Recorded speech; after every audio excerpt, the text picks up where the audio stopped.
Bueno, estamos con María, que trabaja en Orienta Valencia, y para que todo el mundo la conozca, si se quiere presentar.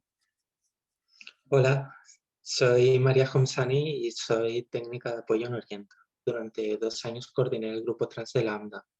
También he participado y sigo participando en el grupo de políticas trans de la COGTV y desde noviembre del año pasado soy vicepresidenta primera del Consejo Consultivo Trans, aparte de ser una mujer trans. ¿Cómo se ha dado el proceso para que usted sea una mujer trans? Para mí el proceso eh, de identificación, ¿no? que se puede denominar a veces proceso de cuestionamiento de la identidad, proceso de afirmación de la identidad. Para mí fue pues bastante eh, accidentado, por así decirlo, porque yo nunca he tenido acceso a información sobre lo que significaba ser una persona trans, ni tampoco he tenido cerca, en mi entorno más cercano, ni siquiera personas LGTB. Y si las sabían, pues no lo sabían, no lo vivían abiertamente. Entonces, yo me pasaba la vida sin saber qué era lo que me pasaba. Yo sabía que había algo en mí que no cuadraba, pero no tenía ni idea, no encajaba. Después mirando hacia atrás sí que pero viéndolo hacia atrás, ¿no? Que viéndolo desde el presente pues es bastante, ¿no? Las cosas parece se muestran bastante claro, pero en ese momento no tenía ni idea. Entonces a mí sí que me gustaba ir más con chicas, no me gustaba, no es tanto las actividades, no hablando de roles de género y demás, sino digamos como la energía que tenía relacionándome con chicos, relacionándome con chicas, No. era muy diferente. Entonces me he pasado la vida buscándome, haciendo de todo, ¿no? Pues que si trabajo, estudios, que si deporte, en fin, buscándome en todos los sitios y nunca encontraba quién era. Hasta que sobre los 23, 24 años me topé por internet, por accidente, con la entrevista a un chico trans y ahí fue cuando lo supo. En ese momento fue como una revelación. Y nada, me gustaría decir que ya acudí a Lambda y que me empoderé y no sé qué, pero no. Yo al principio con todos los estigmas asociados a las personas trans, sobre todo a las mujeres trans, como era mi caso, a mí me daba mucho miedo, no podía ni siquiera pensar en mí como mujer o con pronombres femeninos en mi mente. Me llevó un proceso de 3 años, eh, el buscar información, el ver que esto era una condición humana que forma parte de nuestra diversidad como cualquier otra. A los 27 sí que me atreví, cogí el teléfono y llamé a la unidad de género. Y desde entonces la vida me ha estado yendo mucho mejor. He sido capaz de estudiar, encontré trabajo, he hecho mucho voluntariado y activismo, tengo relaciones mucho más cercanas con mi entorno porque ya es mi vida, no es una mentira que estoy viviendo para los demás. Entonces, mi vida ha sido más auténtica, ha estado libre de problemas y dificultades, pero desde luego que ahora sí que tengo la fuerza para luchar por ella y construir algo que, que yo quiero construir para mí. Y cuando contacta con Lambda a los 27 años, Ujú. ¿qué es lo que le facilitan? ¿Cuál es el apoyo que le dan? Realmente no fui yo por mí misma. A mí me cogió mi madre y me dijo, vámonos para Lambda que tienes que conocer a gente como tú. Y en Lambda sobre todo encontré pues empoderamiento, por así decirlo. Yo, pues eso, dentro de la limitada formación a la que había tenido acceso respecto a las vivencias como persona trans, no información sobre el proceso de transición, cosas médicas y eso que me pasé 3 años obsesionada con este tema, sino con qué significa ser una persona trans, qué significa ser una mujer, qué significa vivir como una mujer trans en esta sociedad. Y me sirvió mucho para empoderarme, porque yo tenía una visión más, no especialmente, pero sí clásica del género, ¿no? De hombres y mujeres.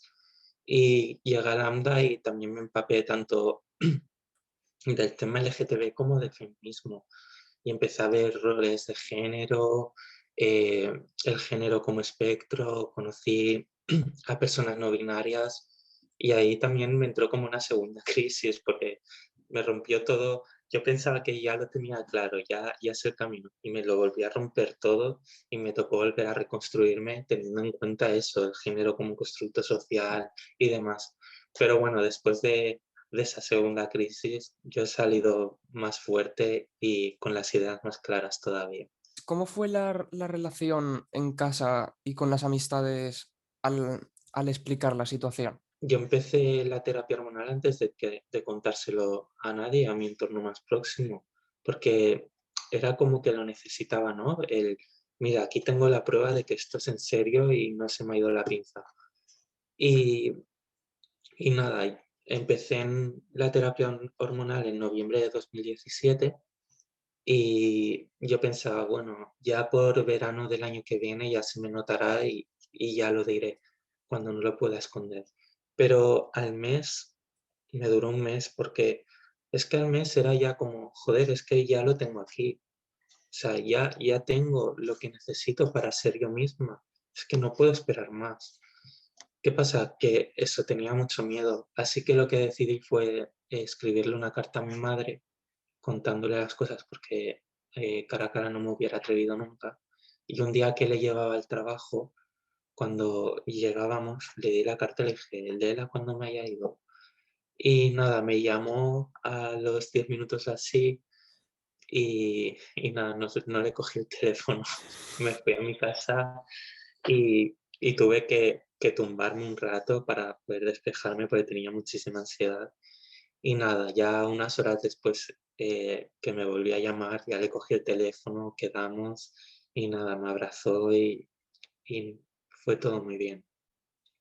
Después fue ella quien se lo contó al resto de mi familia porque no me hubiera atrevido. Después sí que es cierto que a pesar de que tu familia te apoya al 100%, también tienen que hacer su propio proceso de transición porque la persona que creían que conocían, que después sí que seguimos siendo las mismas personas, pero la dinámica cambia. Entonces hay que volver a construir una nueva dinámica en la que encaje esa nueva identidad, ¿no? Entonces sí que, sobre todo a mi madre, sí que le costó un poquito, le costó unos meses asumirlo con normalidad. Después con mi entorno de amistades fue diferente porque era lo mismo, tenía miedo, no me atrevía y dije, pues nada, voy a ir cada vez más femenina y a ver si lo captan. Y empecé, pues eso, primero un día con el pelo planchado, después también pendientes, después con ropa así más femenina, que sí, maquillada, y, y nadie me dijo nada, o sea, es que no sé, no me decían nada y al final tuve que decírselo. Y no habían caído, ¿sabes? A pesar de que iba, yo qué sé, maquillada con todo, ¿sabes?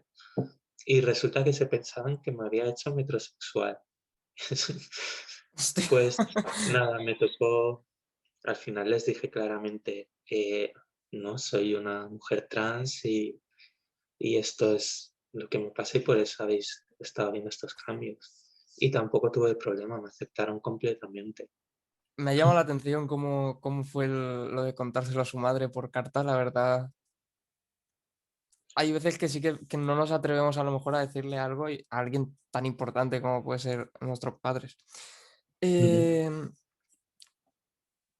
¿Qué edad tenía cuando escribió esa carta? Eh, 27 era, creo que fue el 4 de enero, por ahí. Me acuerdo porque al día siguiente, para el Día de Reyes, mi hermana y mi madre me regalaron unos pendientes. ¿Y cómo llegó a Orienta? Desde la ejecutiva de Lambda y su oficina técnica me propusieron ser parte de Orienta, que era un servicio que se iba a poner en marcha en verano de ese año, de 2019, y les interesaba que estuviera como técnica de apoyo asesorando en temas trans.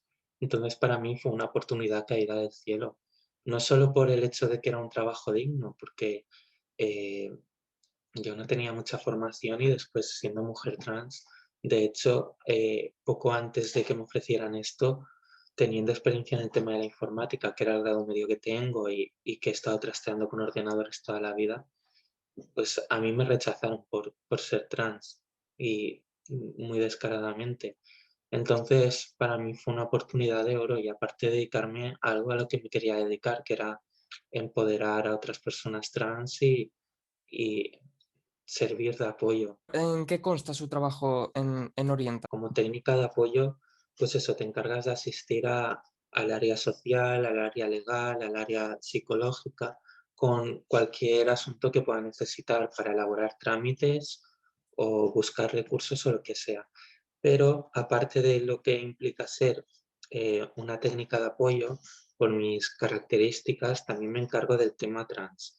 Esto quiere decir que cuando acude una persona trans, que normalmente suelen ser personas que están en proceso de cuestionamiento o que están dando los primeros pasitos, vienen bastante perdidas, además. Y esto es algo que nos pasa prácticamente a todas las personas trans.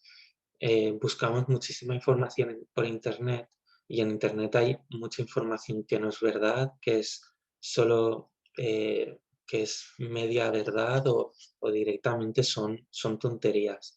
Entonces la gente se construye una idea sobre lo que significa un proceso de transición muy estrafalaria, que no se corresponde con la realidad. Además, también con unas visiones del género muy rígidas, ¿no? De, uff, es que ya con mi edad, es que se me va a notar siempre que soy trans. O, uff, yo es que me quiero operar porque, claro, es que si no me van a rechazar. Entonces, yo me encargo de darles información verídica y darles información sobre cómo acceder a esos recursos y también trabajar un poco esas expectativas, ¿no? Porque sí, a lo mejor te rechaza alguien, en el caso de una mujer trans, por ejemplo, por tener pene, pero si tú no quieres operarte porque te resulta un riesgo difícil de asumir por tu estado de salud, por ejemplo, a lo mejor no es la persona adecuada con la que quieres estar. Entonces es eso, se trata también de empoderar y que el hecho de ser una persona trans no tiene por qué ponerte en segunda fila. Para que, imagino que es una duda con la que le va mucha gente y para que la gente que esté viendo la entrevista y el evento lo conozca y lo sepa, ¿cuál es el proceso que pueden seguir las personas? Personas trans Sí, dentro del proceso de transición. sí, dentro de ese proceso. Vale. En cuanto al proceso de transición, muchas veces, y en esto también eh, pecamos las propias personas trans, concebimos el proceso de transición como un camino en el que al final vas a ser una mujer, vas a ser un hombre, vas a ser una persona no binaria. Y no es así. El proceso de transición es un proceso por el cual tú adoptas ciertas medidas que necesitas para estar bien contigo misma. Esto puede implicar, pues para una persona hormonarse, para otra recurrir a cirugías o para otra simplemente cambiarse el nombre. Hay que tener en cuenta que en lo que es el proceso de transición hay dos partes muy diferenciadas, que es la parte social y la parte médica. Muchas veces cuando hablamos de proceso de transición se nos va a la mente a la médica, pero no es verdad. El proceso de transición es un proceso en el que tú sacas fuera lo que eres por dentro. Y como seres sociales que somos, eso implica la parte social. De hecho, no una advertencia en sí, pero un consejo que doy yo a las personas a las que atiendo es, sí, la parte médica te va a ayudar mucho, pero es una parte complementaria. Si tú por otra parte no vas dando pasos en el tema social, el comentárselo a tu entorno, el decirles que utilicen nombre y pronombres, tu nombre y pronombres escogidos, el ir probando con ropa que te guste, ¿no? El tema de ir jugando con tu expresión de género. Si te esperas al día mágico en el que te veas como mujer en el espejo y para eso solo depositas tus expectativas en la parte médica, ese día no va a llegar y si llega va a ser dentro de mucho tiempo. Entonces, la euforia de iniciar un tratamiento hormonal es muy grande, pero no dura siempre y cuando se acabe, si no has estado trabajando el aspecto social y en el aspecto social también implica que si no habías estado estudiando, que hagas un esfuerzo y retomes los estudios o que te busques un trabajito, ¿no? Que vayas construyendo tu vida si te hormonas y aprendes a maquillarte, pero no has estudiado y no tienes experiencia laboral o no te has especializado en nada, es que, ¿qué vas a construir si no tienes esos ladrillos? Claro. Entonces es muy importante eso. Está muy bien centrarse en el aspecto este trans al principio porque nos obsesionamos, porque es como haber estado sedienta toda la vida y de repente te encuentras una botella de agua, pero, pero sin perder de vista el resto. ¿Podría explicarle a la gente cómo Ujú. está actualmente la ley trans? ¿Qué es lo que dice y qué es lo que quieren hacer de más?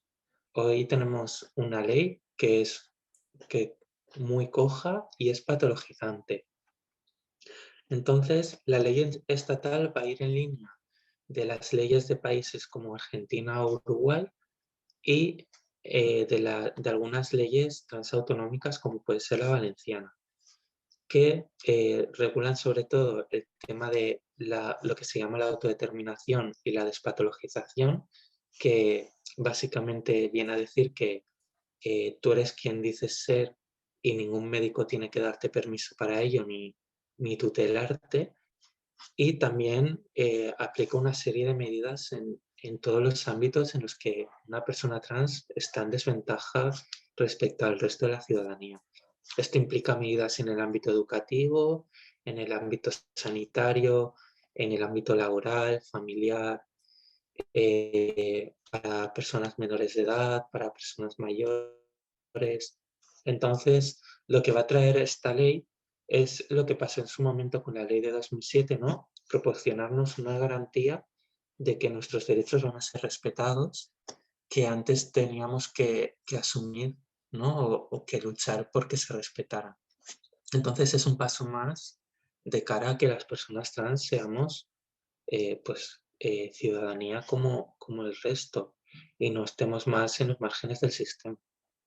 Para quienes nos estáis viendo, os agradezco mucho que os hayáis acercado a este evento y si queréis recibir más información o estáis en una situación como las que contamos las personas que estamos participando, podéis contactar en Valencia con Lambda o con Orienta y aquí estamos para ayudaros en todo lo que podamos.